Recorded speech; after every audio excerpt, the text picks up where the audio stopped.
In the previous video, we have seen the expressions for magnetic field intensity in case of infinite length straight conductor and finite length straight conductor. In this video, we are going to find out the expressions for magnetic field intensity in case of circular conductors. So for circular conductors, we will consider two cases: magnetic field intensity at the center and magnetic field intensity on the axis of circular conductor. So let us go ahead.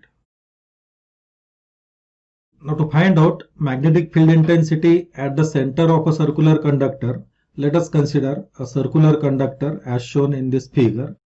So we are going to find out magnetic field intensity at the center. So let us consider it as a point P. On the circular conductor, for the purpose of derivation, we consider a small differential length dl. So the current flowing through the circular conductor is I. So the differential current element is I dl. So we will find out differential magnetic field intensity dH at point P because of a differential current element I dl. If I join the differential length dl with the point P, it is vector r12, and the unit vector in the direction of r12 is vector ar12.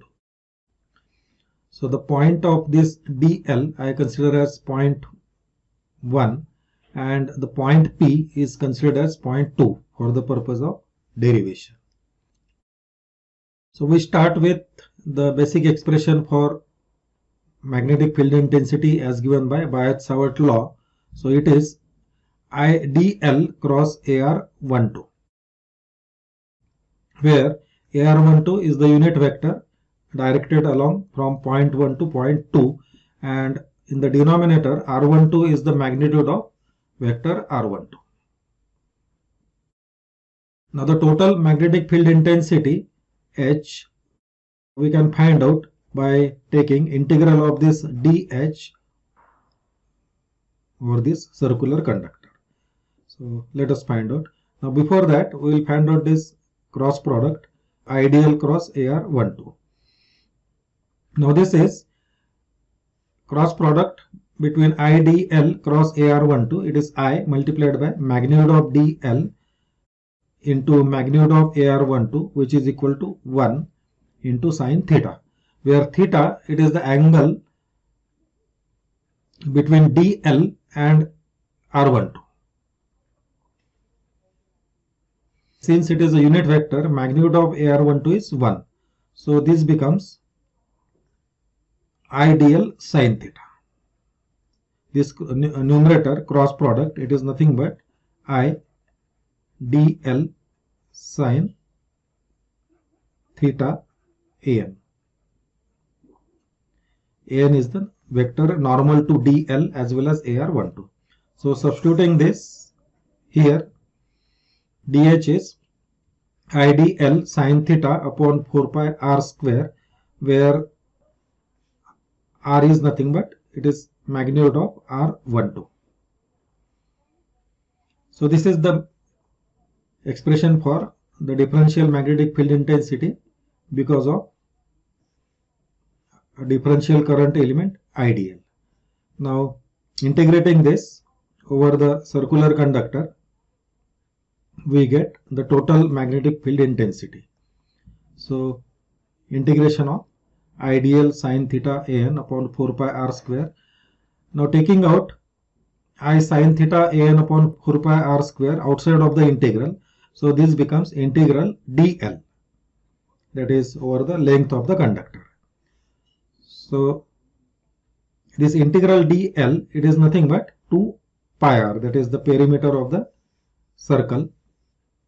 Now substituting this, we can write the expression for magnetic field intensity H as I sine theta upon 4 pi r square an into 2 pi r.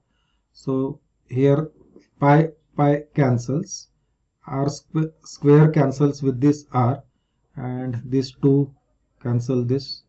This becomes 2 by 4. It is 2. So this expression becomes I sin theta upon 2R an. The magnetic field intensity at the center of the circular conductor. Now the angle between DL and R12 is theta. If we assume DL as tangent at point 1, then in that case angle theta becomes 90 degree.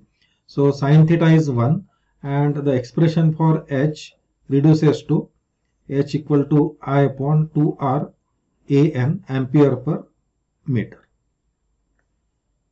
Now by using the relationship between B and H as B equal to mu H, we can find out the expression for magnetic flux density by multiplying H by mu, that is the permeability.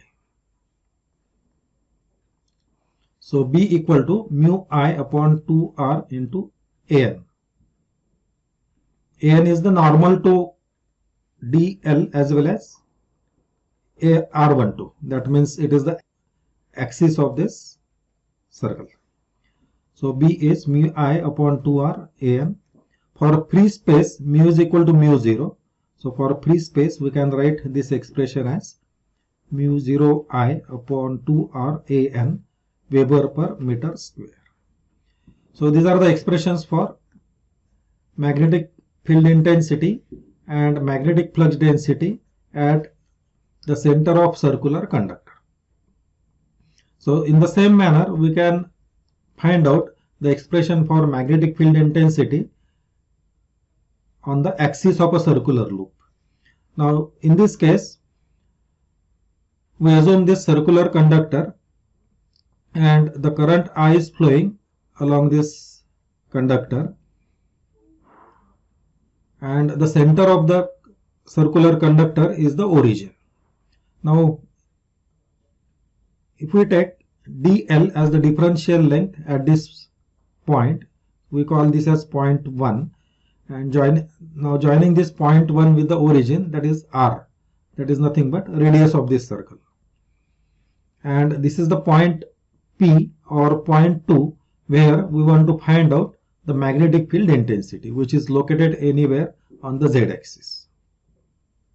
So again, starting with this basic expression for dH from Biot-Savart law as IdL cross AR12 upon 4 pi R12 square ampere per meter,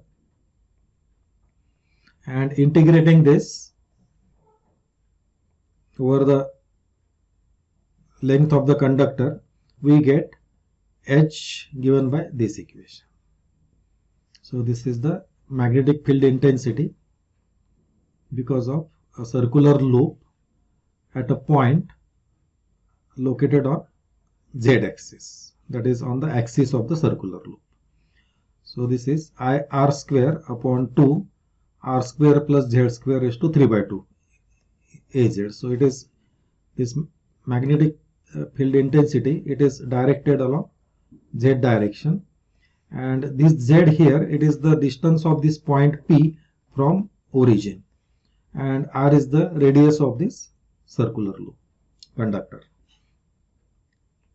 Now in this expression, if I substitute Z equal to 0, this expression reduces to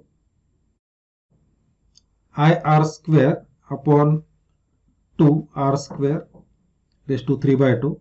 So this becomes in the denominator R cube, and this is nothing but I upon 2R Az. So this is the same expression what we have derived just now for the magnetic field intensity at the center of the conductor. So this is special case of equation 1 when Z is equal to 0. So this is about the magnetic field intensity because of a circular conductor at the center of the conductor as well as on the axis of the conductor.